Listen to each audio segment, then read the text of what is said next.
afternoon and welcome to today's webinar. My name is Erica Lundy and I serve as the Southwest Iowa Extension Beef Specialist for the Iowa Beef Center at Iowa State Extension and Outreach. Thank you for joining us today on our second of 4 webinar series that are addressing the drought impact that farmers and livestock producers in Iowa are facing. If you happen to miss our first session from last week, that is recorded and has been posted on our program website where you registered for the webinar, or you can also access it from YouTube by searching the ISU Crops team. We'll also send that in the chat box for your access as well. So before we get started today, I want to thank our partners for partnering with us on this webinar series. So the Iowa Department of Ag and Land Stewardship, as well as the USDA Midwest Climate Hub. We'd also like to thank our sponsors on this webinar series, the Iowa Corn Growers Association and the Iowa Cattlemen's Association, who have been key players in helping us get the webinar promoted and out in front of our farmers and livestock producers. Just a few details before we really get started today. If you're having technology issues or have other problems, please share that with the panelists via our chat box that you can find towards the bottom of your screen. We have also set aside some time at the end of today's session to help answer some questions that you have. So as we go throughout the talks today and questions come up, please do feel free to go ahead and type those into that Q&A box at any time. That too can be found at the bottom of your screen. So with that, I'd like to turn things over to our first speaker for today, Dr. Justin Gleason, our state climatologist, and he is going to give us a quick update on the current weather conditions across the state. Thank you, Erica. So yes, thank you all for being here this afternoon. What I'll do is I'll give a rundown of current drought conditions and some changes that we've seen since last week, in addition to current conditions on the ground, recent behavior, and then we'll finally look at some outlooks moving out into the middle of August. And again, I work for the Iowa Department of Agriculture and Land Stewardship in the Climatology Bureau. So first, we'll talk about current drought conditions, and then I kind of went over this already, so let's move forward. Okay, so the drought map as of this morning from the U.S. Drought Monitor does show a pretty substantial degradation in that west central Iowa D2 region as of last week. So this map was released this morning and is backdated to Tuesday, and it shows that we do have an area of D3 or extreme drought in that west central corridor that covers parts of 12 counties. You can also see that we've had an expansion of D0 drought, or D0 is abnormal dryness, not drought, but we've had that expansion of D0 up through the Iowa-Minnesota border. So we are seeing a wider spread dryness start to impact the Midwest. We've also had a little expansion of D1 eastward, as well as a little bit of the D2. But the main story here is that D3 introduction in west central Iowa, where we have precipitation deficits over the last 6 months of anywhere from 8 to 12 inches. So if we look at the change map, this is the change from last week to this week for the National Weather Service North Central or Central region. Wherever you see those warmer colors, that's where we've seen degradation in drought conditions or drying conditions. Wherever you see green or those cooler colors, that's where we've had improvement. You can kind of see where the storm track has been situated over the last week across southern Missouri all the way over into the Ohio River Valley to Indiana and Ohio. So we have had some improvement there, whereas we've missed out on a lot of beneficial rains over the last 7 days. So we have seen, again, that degradation in our drought conditions. This is an interesting plot. I showed one of these last week. This shows the percent aerial coverage of drought conditions, D0 all the way up to D4, across the state of Iowa going back to 2012. And as we know, that 2011 to 2013 timeframe, we had a pretty substantial drought across the Midwest, and we had complete coverage over Iowa of D0 to D4 conditions over part of that time. Wherever you see the higher peaks there, that's where more coverage exists. So if you look at where we are now, we're starting to get a higher peak in our D0, D1, D2, and D3 conditions. And it's the first time that we've had D3 conditions introduced into the state of Iowa since the early part of July 2018. Right now, we have 80% coverage of D0 to D3 conditions, and that is the highest coverage that we've seen since April of 2014, so 6 years. Now what we'll do is we'll look at recent conditions, our precipitation deficits over the short term, and we'll look at temperatures. We've had above average temperatures going back 30 to 45 days, even back 3 months, so consistent warm temperatures. We had a lot of those high, hot, dry, and windy days that really help push drought along, especially in western Iowa. We call those conditions flash drought, and if they exist for a long period of time, they can really push us over the edge, especially in that driest part of the state. So here is the 30-day precipitation departure map. This is radar indicated precipitation, pretty good coverage across the state of Iowa. Wherever you see those darker colors, or the warmer colors, that's where we're seeing the highest departures. So where you're seeing this darker tan goldish color, those are anywhere from 3 to 4 inch departures over the last 30 days from climatology, or what we expect over the last 30 days. You can see there's only a small part of southwestern Iowa where we've actually seen improvement, or we've seen increases in the amount of rainfall. And that's where we've seen improvement over the last 2 weeks in the drought monitor. But again, what we're seeing here is that concentrated core of below average rainfall right in the central part of the state. And we're starting to see that part expand into eastern Iowa, where eastern Iowa, the northeast corner, has actually been the wettest part of the state going back 3 months. Now we're starting to see precipitation dwindle as that storm track has remained south of us. If we look at the last 7-day departures, we've seen anywhere from a half an inch to an inch below normal, but really no above average rainfall across the state. The short-term impacts do stack up. Typically, this time of year, our climatological normal for rainfall across the state is just slightly under an inch right now. So we would need an inch per week to hold us at status quo, or no degradation in the drought monitor map. We're not seeing that right now, but we do see some chances as we move forward, and I'll get into those when we get to the outlooks. Statewide average temperature has actually been cooler than average. Wherever you see green on this map, you're seeing below average temperatures, anywhere from 4 to 8 degrees below average over the last 7 days. This has been beneficial since we haven't had widespread rainfall.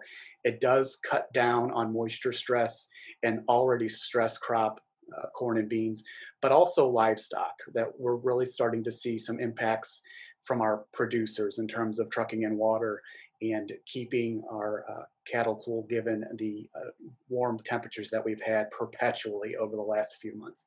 So this is a map we like to see in terms of lack of rainfall. This does help mitigate some moisture stress. So now we'll look at subsoil conditions. This is a NASA product, the 0 to 200 centimeter soil moisture percentile, and this is valid at the end of July.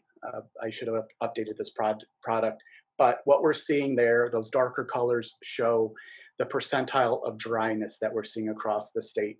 So if you think of a sponge as 100% full of water, that would be those dark green colors. We're on the opposite end of that. We're anywhere from, in parts of the state, at 5% soil moisture. So that means that there's 95% holding capacity in the subsoil moisture, our subsoil profile.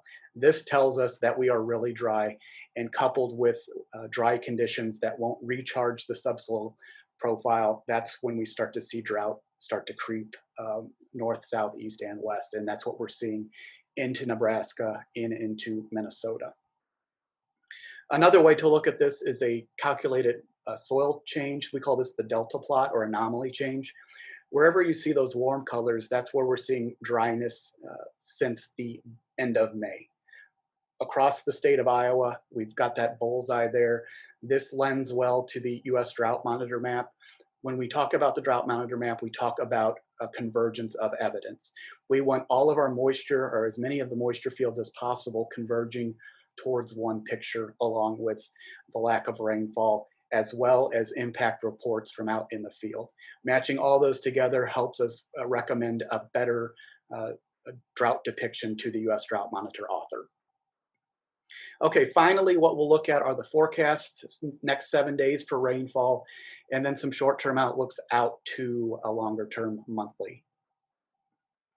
The first plot here is the 7-day QPF, what we call the quantitative precipitation forecast.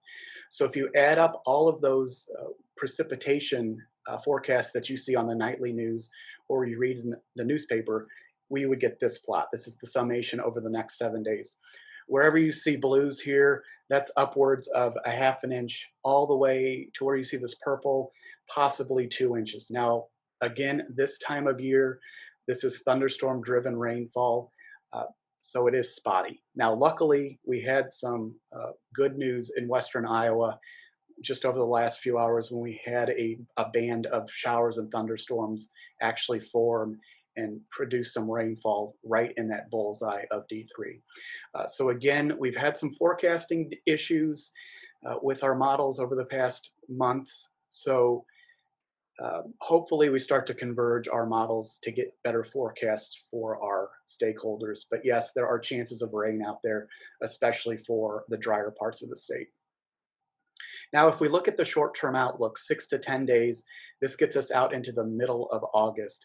We are seeing elevated probabilities for warmer temperatures, but in addition to that, we are seeing an elevated signal for wetter than normal conditions, and this would be great to get us rainfall, especially across the drought region.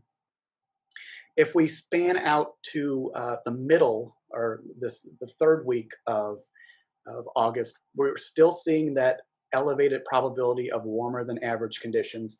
Now, again, these are probabilistic features, so they're not telling us how much above average we will be. They're just telling us that, yes, we have a good idea that we will be 1, 2, 3, could be 10 degrees above average. We don't know that. We just know that we'll be above average. We're also seeing in the precipitation field an elevated shot at drier than normal conditions. So we really have to keep in context each day these forecasts and outlooks are released. So what I tell our stakeholders is take these as snapshots, but follow the trend, how they give you, so they can show us if we're moving wetter than average or if we're moving drier than average. If we look out 3 to 4 weeks, we are seeing, again, elevated probabilities of warmer conditions, and this meshes well with our short-term outlooks. We're not seeing a clear signal for precipitation, which is better than seeing a dry signal. So I'll take that over the dry bullseye. Where we're seeing some interesting behavior is in the 1-month outlook for August. We're seeing higher probabilities of cooler and wetter conditions, and this product was released at the end of July. So it's kind of in conflict with our short-term outlooks, especially temperature-wise, which show us a pretty consistent signal of warmer than average conditions. So this is something that we have to take into account. Law of averages suggests that if the first half of the month is trending warmer than average, given this outlook, we should trend the opposite way towards the end of the month. So again, keep an eye on those short-term outlooks. They'll give you a better guidance in terms of the short-term basis as opposed to monthly and seasonally. Please go to the Climatology Bureau website. The web address is on the bottom there. It has all of these maps. It has additional monthly weather reports, recent climatology maps, anything you want or need. And also feel free to contact me. Email down there and my phone number. I'm always happy to talk. I'm always happy to provide information to anybody that needs it. And with that, I will take any questions if there are. Thank you, Justin. I don't see any questions yet, but we'll let you know if some come up. But thank you for joining us today and giving us a quick update.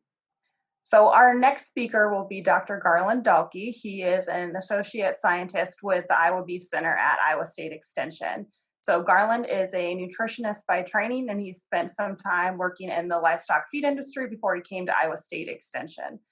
So today we've asked Garland to cover some topics that are related to corn silage, especially with harvesting and feeding some of that drought stress corn silage. So Garland, we'll turn it back over to you. All right. Hopefully you can all hear me. There's me in the cornfield. I was hot and miserable that day. It was a hot one. Anyway, Stroh took a picture of me there, but we survived. Anyway, drought stress corn and corn silage is the name of the game.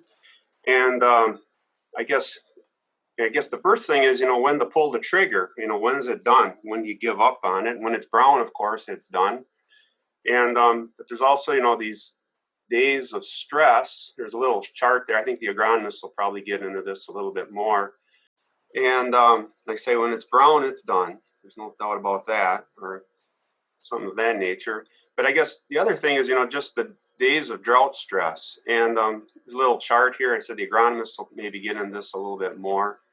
But, if you have a 200 bushel base yield, and you start having this drought stress during, tasseling and the leaf stage, you can see what it is per day of stress. Pollination, that's the critical time. So if you have a week of bad stress during pollination, you may cut your yield in half right now. And that's kind of the name of the game there. So that's what we're dealing with. But it's kind of hard to tell how stressed is corn. It turns into a pineapple, or it looks like it, but a lot of times it comes back to life because it is very resilient.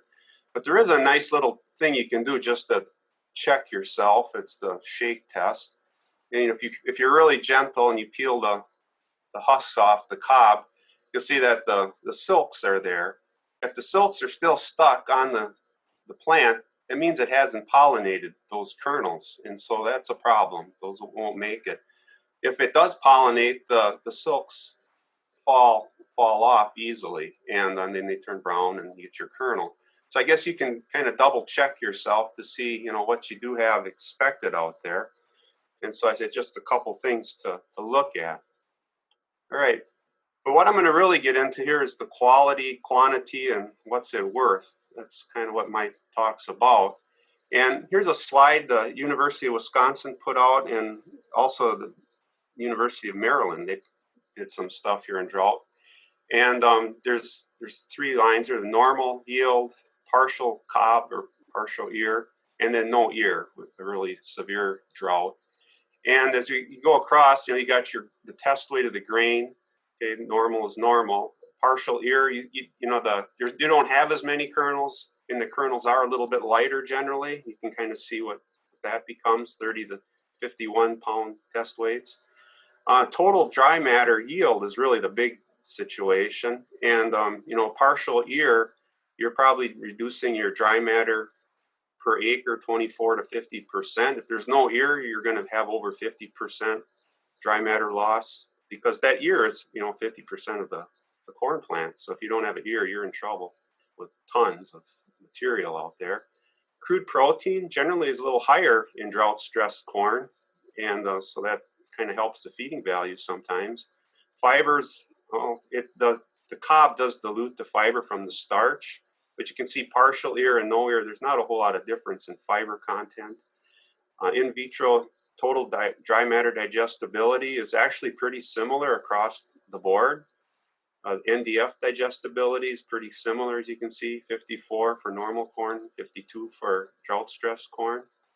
And a total plant TDN is about, it's not really, doesn't suffer that bad as you would think it might with not having a cob or as many kernels there.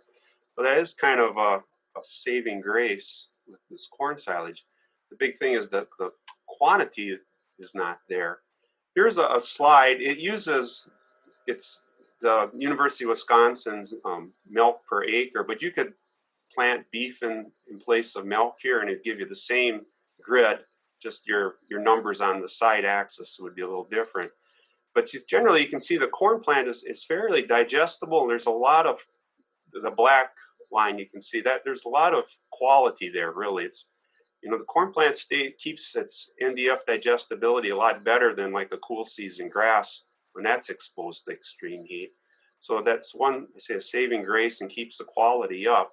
The tons per acre is where you lose. And early on, there's not a lot of tons out there. And I say as the plant matures, that's where the red line is. You get a lot of tons. And so your tons per acre, whether it be milk in this case or beef, does the same thing. So your yield's really what suffers the most. So the value, when you start pricing this stuff, if you get an opportunity to buy a bunch of drought stress corn silage, generally the feeding value runs 82 to 88% of normal silage.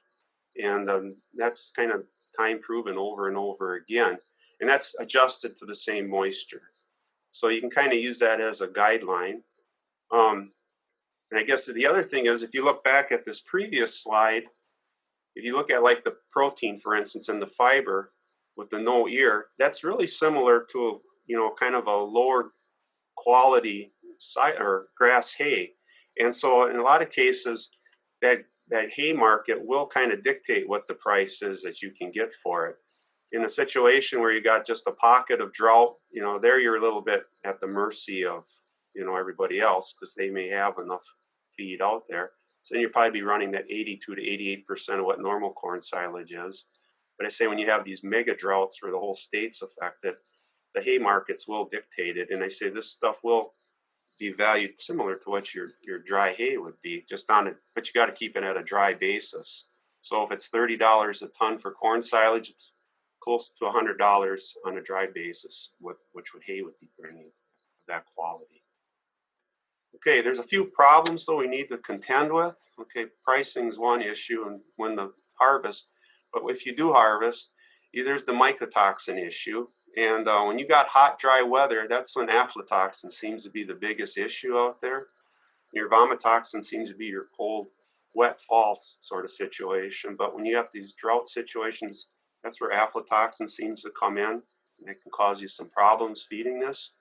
The nitrate becomes an issue in some cases. It's nitrate poisoning in ruminant animal or silo gas. And even if it's in a bunker, silo gas can get you.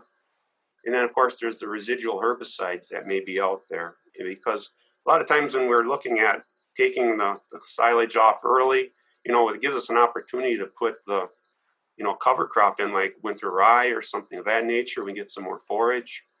But, if there's herbicide residuals out there, that's a problem. So things to be aware of. I guess I'm kind of taking this to the next step, looking at mycotoxins.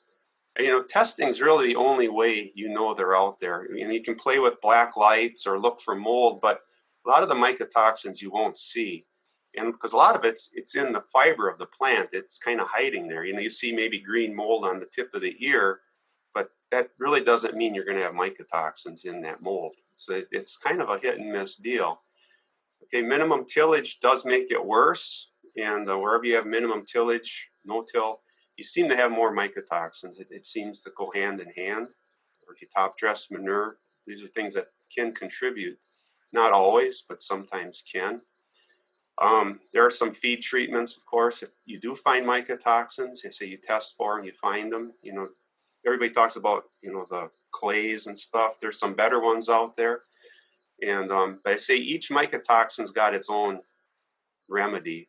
One treatment doesn't solve all of them. With aflatoxin, which I say is generally more of a problem in hot, dry situations, some of the yeast cell wall products seem to work quite well for that.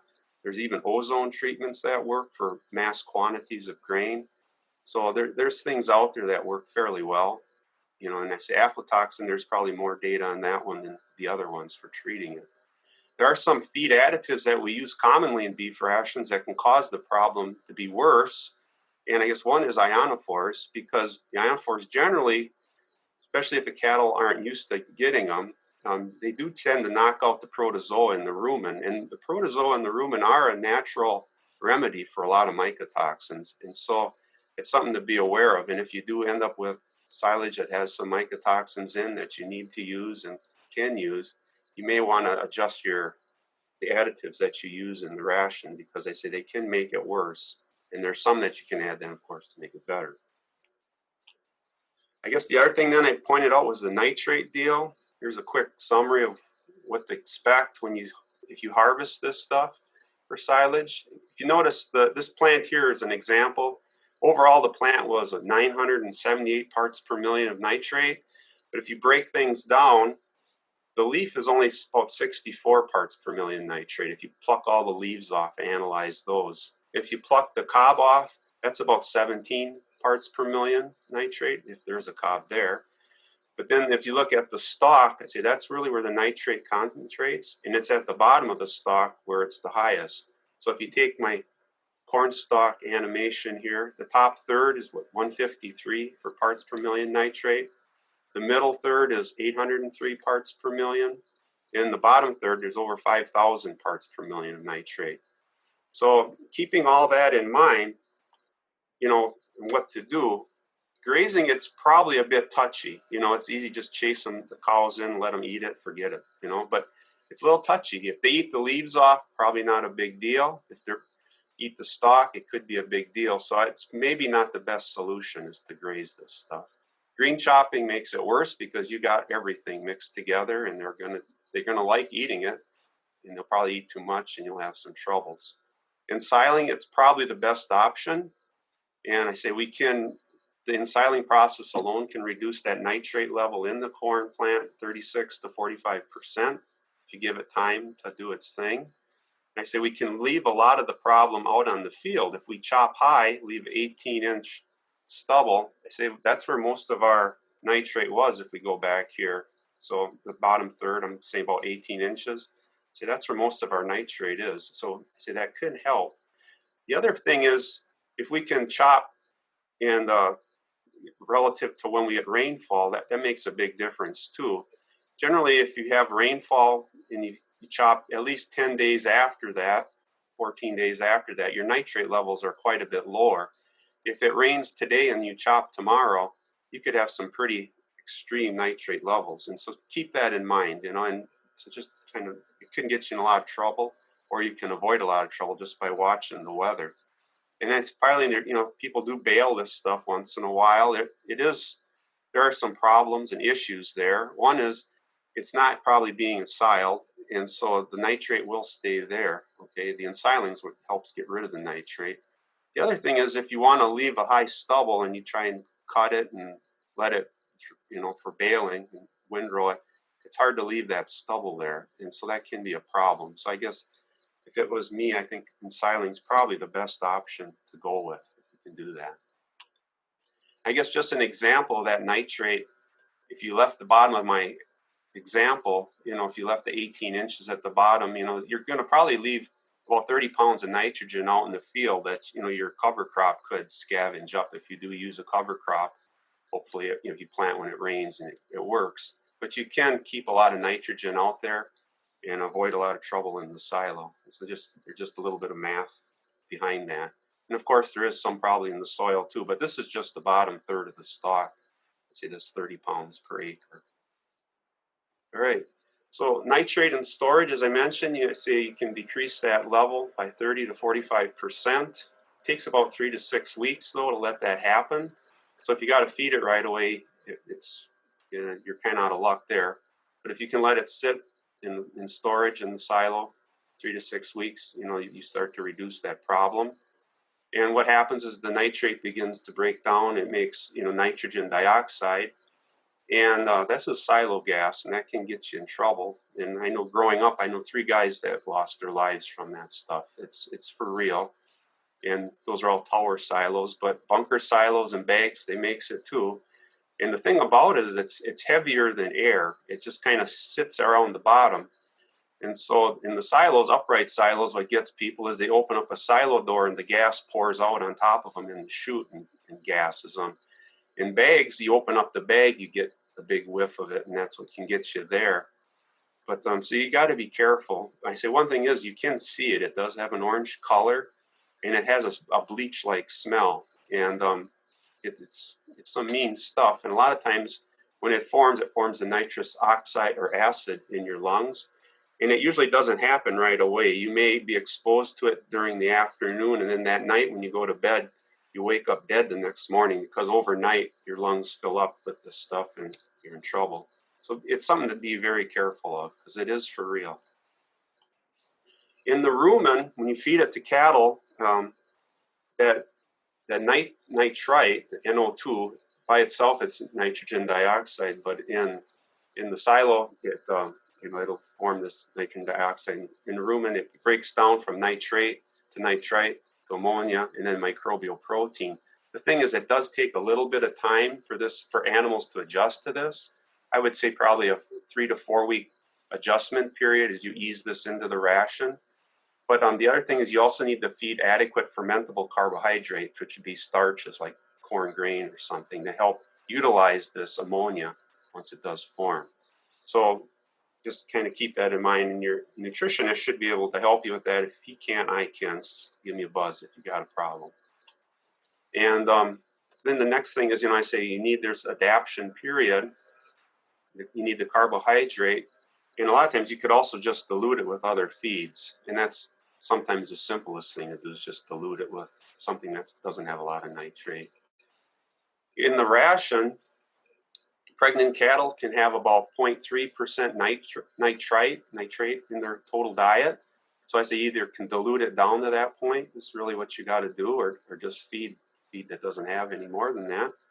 Young and replacement cattle can take a little bit more because they're not pregnant. It's really the developing calf that's the most sensitive to this. That's why with pregnant cattle, you got to be so careful. In feedlot cattle, we can have 0.8, almost 0.9% nitrate in the diet, and they utilize it like NPN, like feeding urea. And so you can use this for your advantage. And there are some other benefits of feeding it. One is you get better utilization of some of your other feeds. There's less methane produced, and you get a little better digestion. But I say there is a little bit of a adjustment curve to make this happen. I guess there's another note here I have, and sometimes when you send a feed sample in to get your nitrate levels, they may send the results back as nitrite, which is the NO2 form. And when you have a nitrite form, then you're going to be feeding about 1/10 the nitrate tolerance, okay, because that's about what the difference would be. And then I say the other thing is a lot of times your results come back in terms of parts per million rather than percent. So if you just divide that parts per million by 10,000, that gives you the percent that's in that sample to convert from parts per million to percent. So to wrap things up quick, your yield potential and moisture of the product, of course, will dictate when to harvest this, okay, or if to harvest it. I say sometimes it may come back, but if not, I say then just watch your moisture when it gets down to that critical point. You want to probably at least 30% dry matter in your silage so it stores well. Then you knock it off and put it away. The existing hay and silage markets will dictate the value of this, but I say it's generally, in terms of feed value, it will be about 82 to 88% of regular silage. Okay. Mycotoxins, nitrate, herbicide residue can all factor into this equation. Keep that in mind. Chopping it, I think, is probably your best alternative for this, but I say you probably want to leave the 18-inch stubble behind and keep the nitrogen in the field so you don't have to deal with it in the feed bunk. And then finally, the cattle can use the nitrate that is present, but it takes some adjustment time and ration balancing to make it work. And so I'm going to just wrap her up there. And if you guys have any comments, questions, or whatever, we can handle those. Perfect, Garland. Thank you. So the beef and agronomy extension specialists have been doing several in-person drought meetings this week, and we have seen several nitrate issues in corn and have had lots of questions from producers about corn silage. So a timely topic. Thank you. Our next speaker on today's session will be Aaron Sogling, our ISU Extension Field Agronomist for Southwest Iowa. So today, Aaron is going to cover some information regarding the current pasture and forage conditions in Western Iowa and kind of managing those stressed forage acres, and have some discussion of some alternative forage options for producers. So Aaron, we'll turn it over to you. Okay, thank you.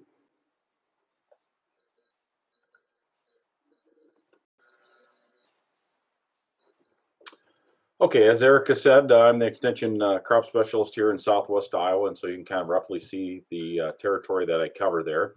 We are kind of on the southern end of the drought issue. It moves north, as you can see. Justin talked about that in particular, but there's my contact information should you need that.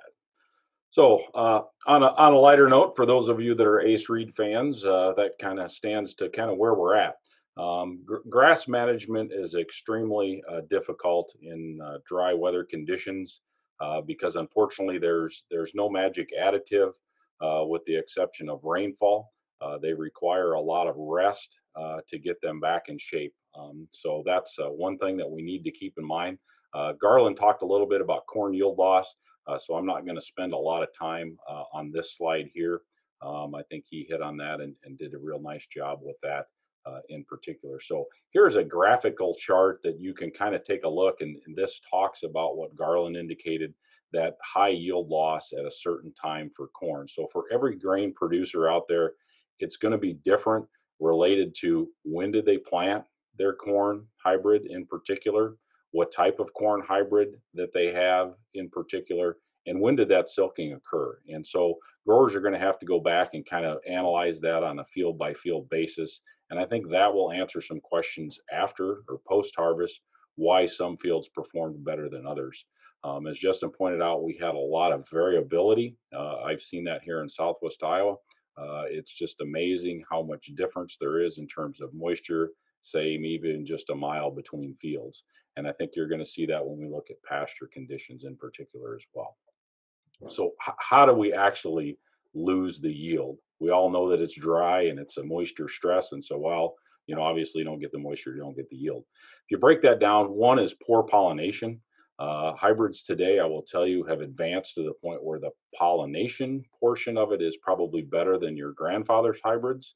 But the other thing that comes into play is that we still continue to have kernel abortion. So if we don't get rainfall after that pollination period, or if that pollination is impacted, those kernels are going to abort. So essentially, we're losing yield after the fact, so to speak.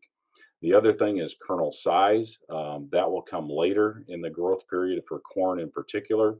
So if something happens in the future here and those extremely dry areas begin to get moisture, those remaining kernels have the ability to compensate somewhat for that as we go forward. So there's a yield estimate formula on the bottom. These are basically our best guess. You can kind of trigger these or work with these on your own. I have talked to several farmers and they have their own kind of formulation. Hybrid can come into play a little bit. Maybe your seed supplier can talk about that in particular. If you look at the divide by 90, that is just an average for a hybrid. Some hybrids might be 120 you would use in that formula. Some might be as low as 80. I've talked to some seed suppliers and they know their hybrids well enough that they can narrow that down just a little bit in particular. All right, publications in particular for forage, there is a list just kind of for a reference. I'm not going to cover all of these publications in the context of this webinar, but these are a real good resource for it. I'll hit on the first two in particular. Those are warm season annuals, and this is after the fact, obviously, because we're late enough in the growing season that these are probably not an option for alternative forages. I will tell you that they're both good opportunities. These are good resources should you choose in the future that you want to grow a warm season annual. I think that these are things that can work in Iowa. There's several in the millet family.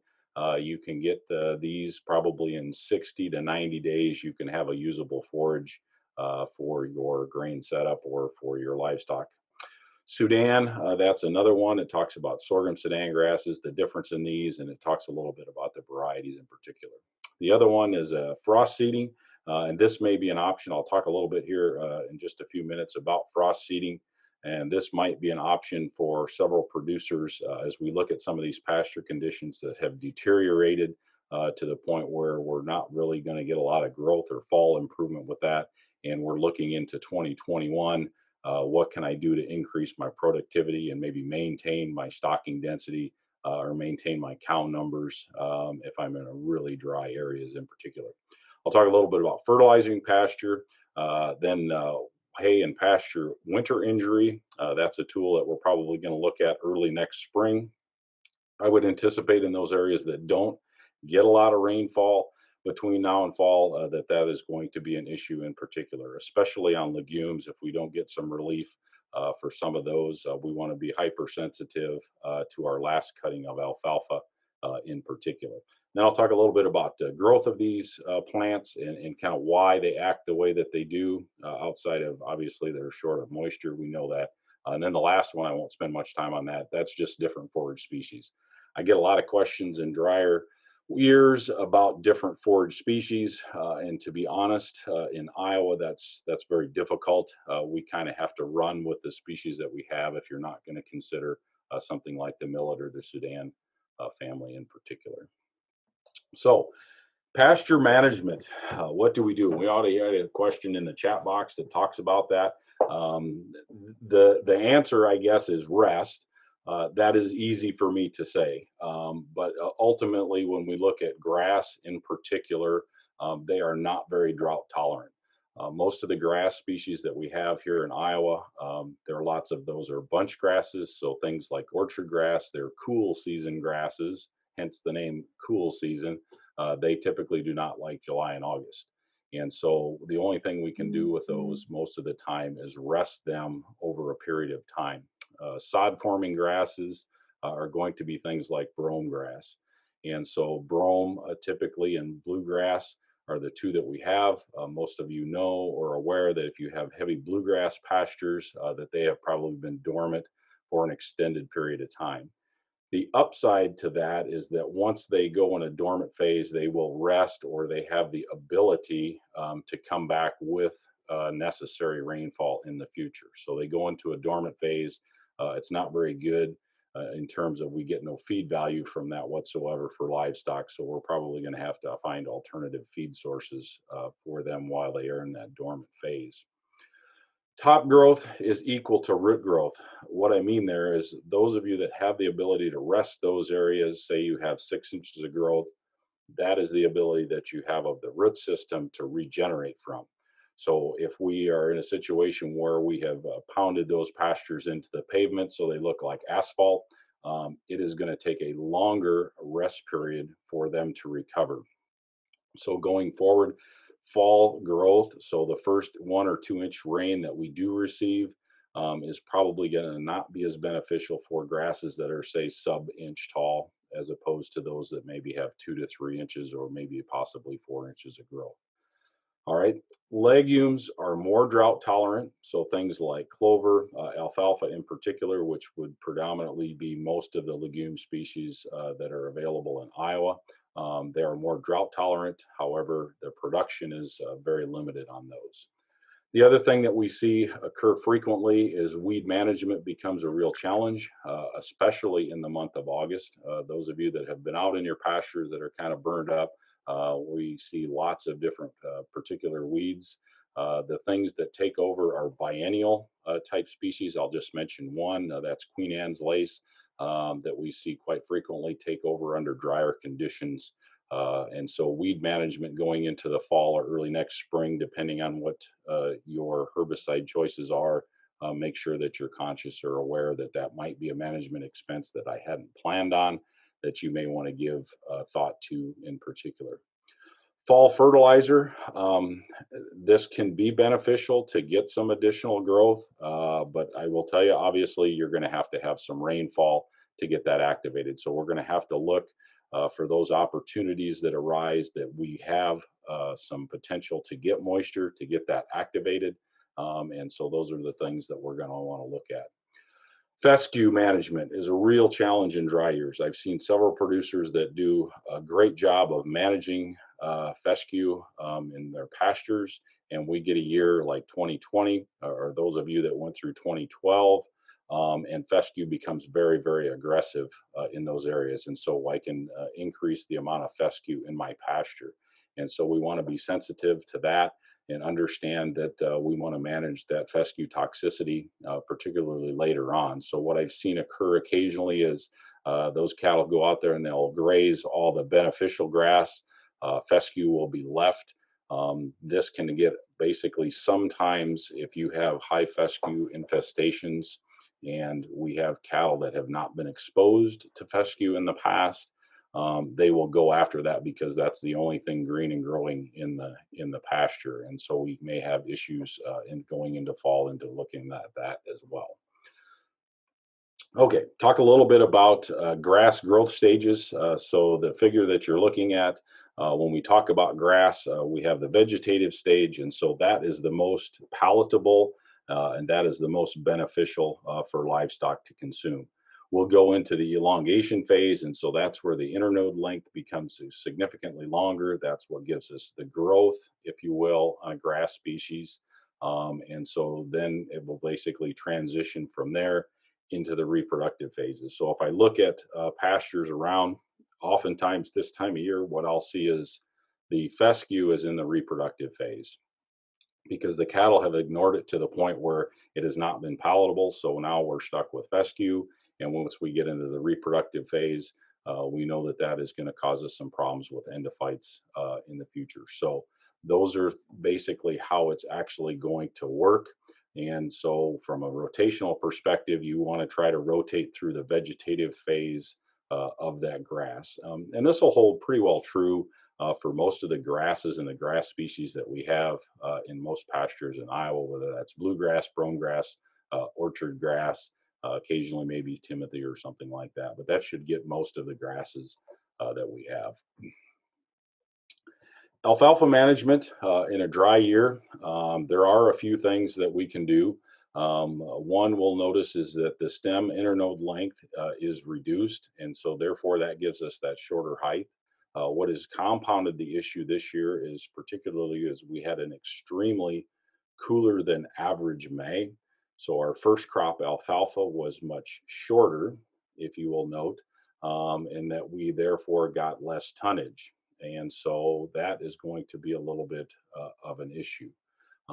Typically, the leaf to stem ratio is higher. And so what we see with that is that, and occasionally our yield, or as our yield is reduced, our quality probably increases. So this is a year where if you've not tested your alfalfa in the past, you may want to consider that. While we have a lot less tonnage, our quality may actually be better. Therefore, you'll need to know that when you develop a ration in particular. Those basal buds and the stems, those are going to be reduced, and that will help us in terms of our quality in particular.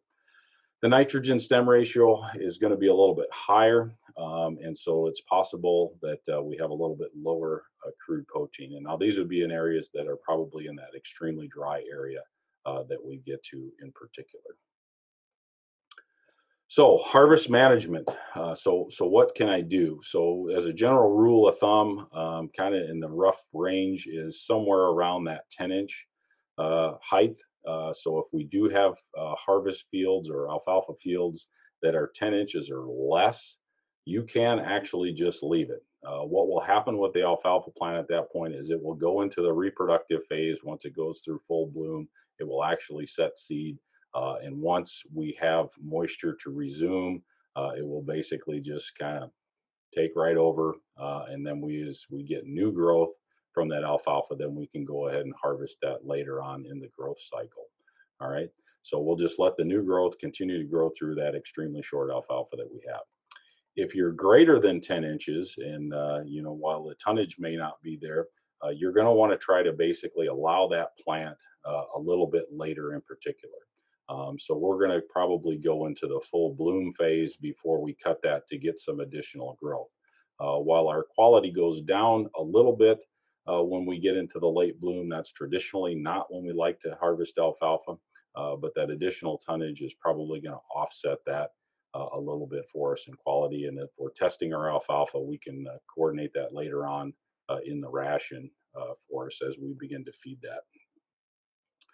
Scouting and control insect pressure. We've had a lot more insect pressure this particular. That seems like that goes hand in hand, especially with dry conditions. And as the temperature increases, most of our insects, you need to understand that they're warm-blooded. So that means the hotter it gets, the more they feed. The more that they feed in a drought condition, the less responsive our crops are. So basically our alfalfa is going to grow slower than normal. We're going to put on less leaves, and so that's going to compound the issue when we look at insects in particular.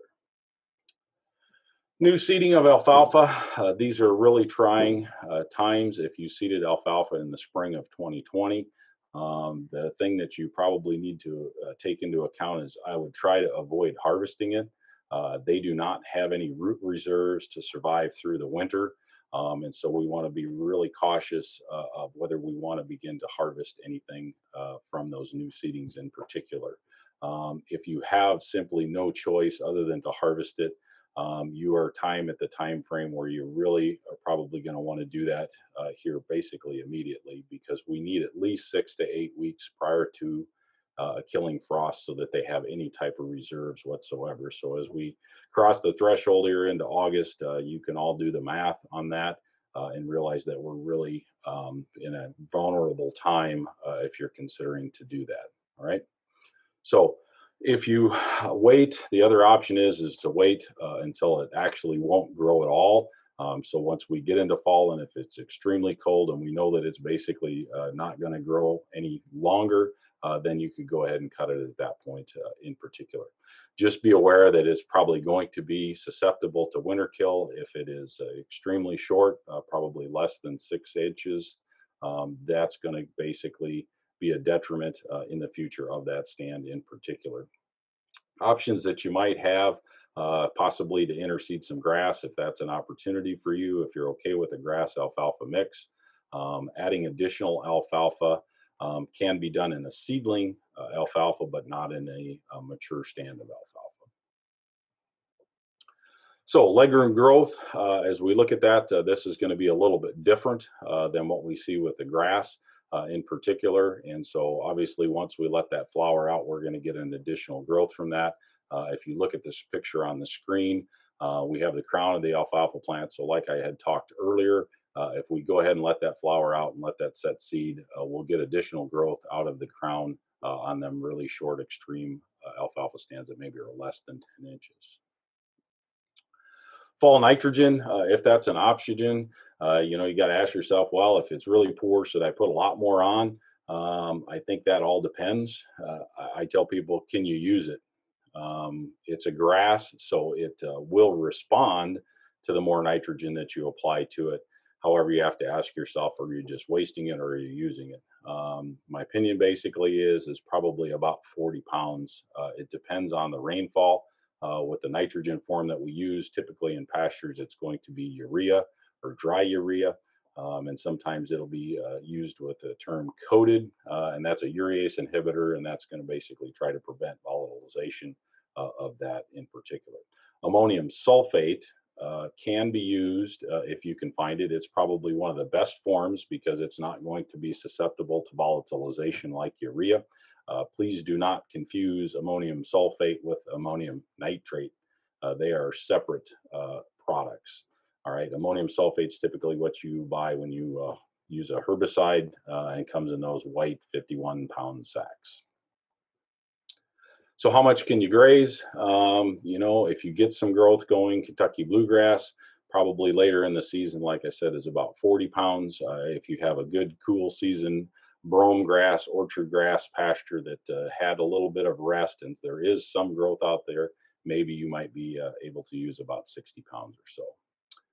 Frost sheeting options, red clover is probably the best. This can be done in February, kind of in that freeze thaw cycle. That would be something I would consider maybe in February in particular as we look at our options next year. It's a little hard to tell here in August what that's going to look like in February, but if you find that you do want to frost seed, red clover is the best option. Alfalfa can have some long-term rewards. That's probably going to be something that's done a little bit later in terms of a true frost seeding. I guess I wouldn't call it that. It would probably be more like an early spring seeding. Specialty legumes, bird's foot, trefoil, those are special options, and they probably don't fit a majority of the producers on the webinar here today or in Iowa, but it can be an option if you excel in pasture management and you want to try something special. Grasses, they're a little bit harder to do from the standpoint that we can get germination, but if we get cold weather, it can actually freeze them off and kill them off, and so we won't have much. So just a couple of rates. This is just a chart that I'm referencing here. It's in one of the publications that I mentioned earlier in the webinar, but just to kind of give you a rough idea of what that is. Other things, wheat, rye, triticale. These are things that we typically think of as cover crops. They can be an option. We want to seed them early for best growth. So if you're looking at the opportunity of maybe running cows or running stalkers on this later in November, the sooner you can get this planted, the more growth that you're going to get. Typically for us, it's probably going to tell most people if you want any type of grazing out of this, you're probably going to need to do that until late August, the first part of September. So that's probably going to be soybeans that were harvested early, or basically corn silage acres that were harvested off early as well. So if you want to graze these, I'm going to tell you probably you need 75 pounds to 2 bushels to the acre for grazing. Drilling is much more preferred. We get better seed to soil contact, we get better growth, we get more density, and that's probably the biggest thing. You do want to manage your density in terms of the amount of grazing that you want to get out of this. So obviously you're probably not going to take 250 pairs and dump them on 40 acres and expect that to last very long. Soybeans as a forage, I'll hit on this really quick. I'll go through these slides. Usually in my experience in Iowa, this is not very cost effective from the perspective that most soybeans are insured as an insurable crop, and you're going to probably want to take the soybean insurance payment as opposed to try and use these as a forage. Occasionally I found a double crop scenario where beans were not insured and they want to harvest them as a forage. The challenge with this is these are extremely hard to make up as dry hay. It's very hard to get it dry. You probably need something like a mower conditioner to do that, and probably wrap them as silage bales is probably the best.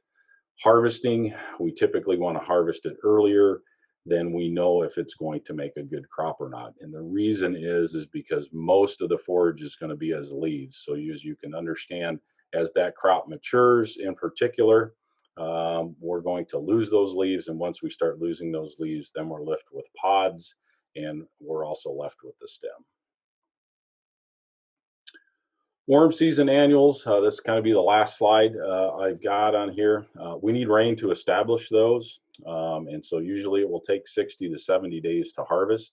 So if you're really in a particular dry area, seeding today something like a millet, 60 days could get you before a killing frost, but most of the time we'll need a half to an inch of rainfall for that to occur. So that's the risk with that. I think we're too late for that in 2020. It might be possible south of I-80, Highway 34, just because we have a little longer growing season in the fall. That can be an option. If you have the ability to graze that field, then it's basically more of an option for you, or more of a risk assessment that says, you know, if I get this on there and it lays there for 2 weeks and I get a rain and I can still graze it, that's probably still an opportunity for you as well. And that's all I've got. Awesome. Thank you, Aaron. So for the sake of time, we just want to thank everybody for joining us today. And again, we want to thank our sponsors, our speakers, and our partners for helping to make this webinar series possible. So please do make sure that you continue to join us for the next 2 Tuesdays at 1 p.m. as we continue to share more on some of the drought-related management considerations during this time. So keep in mind too that if you can't join in person, we'll be recording these sessions and you can watch them later. So at this time, we will take any questions that you might have, and we'll stick around as long as it takes for those questions to come in. So if you see them, please do let us know. So to kind of get us started, this question is for kind of Aaron and Garland in general. So CRP acres have been released for emergency haying and grazing, and I think approximately 24 counties in Iowa. So what do you have for recommendation for producers who might be looking at taking this approach?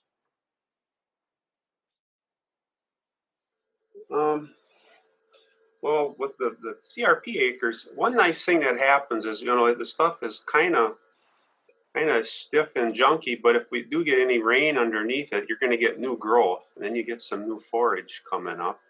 And I say that does give you an opportunity there.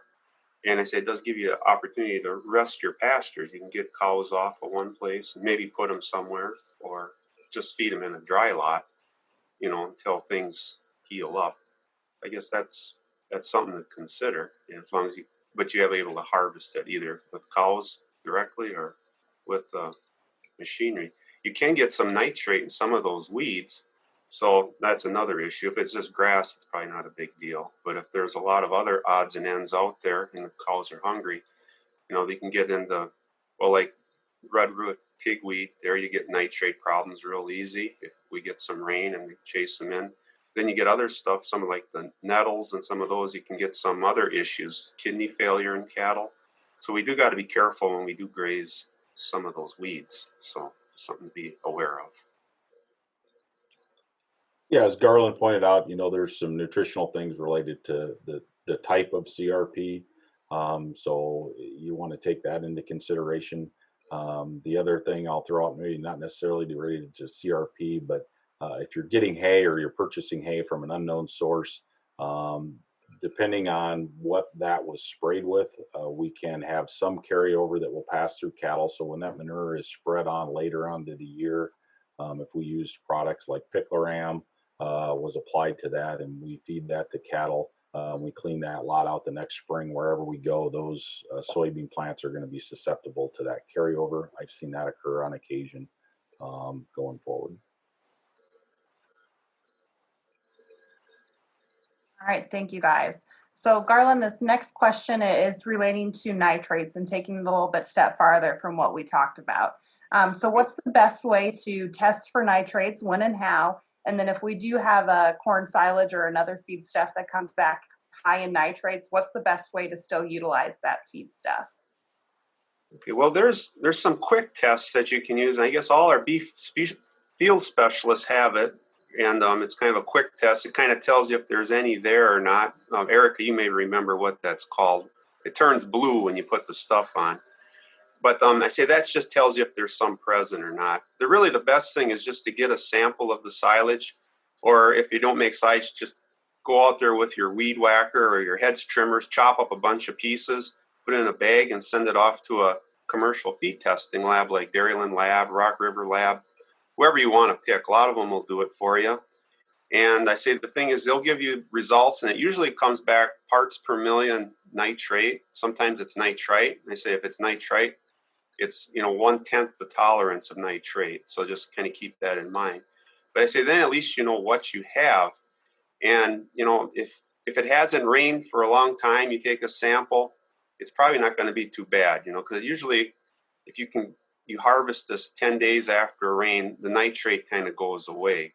But if it would be like today, you take a sample and it rains tomorrow and you're going to start cutting it, then you're going to have some. So, you got to keep that in mind because it'll come up out of the soil into the plant. So you got to keep that in mind. I say that once you know what you have, though, again, I say you can take a sample, just make the silage, take a sample then too. But then the deal is to feed it. And I say there is tolerance levels for cattle, and we can usually dilute it down with something else. And like I say, with pregnant cattle, we probably could dilute it down to 0.3% nitrate in the ration and be all right. Feedlot cattle, we can go up to almost 0.9%, but it's just a matter of adapting those animals to it then. And say if you do have questions, any of the beef field specialists or myself could help you get that in line. I suspect a lot of nutritionists out there are pretty good at it too. But it's really then a function of just getting a balanced ration. And the nitrate does contribute a lot of crude protein to the diet. If you take nitrate by itself, it's about 156% crude protein. That's what it comes back as the nitrogen equivalents. But we need to dilute that down and provide enough starch or carbohydrates that are fermentable that they can use that. So, but it's really a matter of dilution to make it work. All right, thank you. So one more question regarding more of kind of the hay and forage markets. So in Western Iowa, a lot of our pastures are pretty dry. We can see that as we drive through and we hear from our producers too. But does anybody have any insight on what kind of is the current going price for hay and how what are our tonnages looking like in the eastern part of the state compared to the western part? Well, right now, a lot of the hay that's going into feed yard rations, which should be equivalent quality to what we are feeding, drought stress corn silage would be, is running around $100 a ton, roughly. And so a lot of that market I'm referencing it's central Iowa into central Nebraska, that swath. So the drought area is included in there. So I guess, as a reference point, that would be roughly about $30 corn silage. If this was this corn, that drought stress corn would be converted into equivalent hay. So that's about where it would be running value. But I say part of it is, it's kind of a localized drought. As soon as you get west of or east of the Mississippi, there's no drought really. And, so that's keeping the hay prices down. And it's also keeping the value of this silage down too, because there's a lot of green grass out east. So. Thank you, Garland. I don't see any other questions. So again, just want to thank everybody for joining us today. And hopefully we will see you next Thursday at 1 p.m. For our next webinar. So we'll stick around if anybody has any questions, but that's all we have planned for today. So thanks again for joining.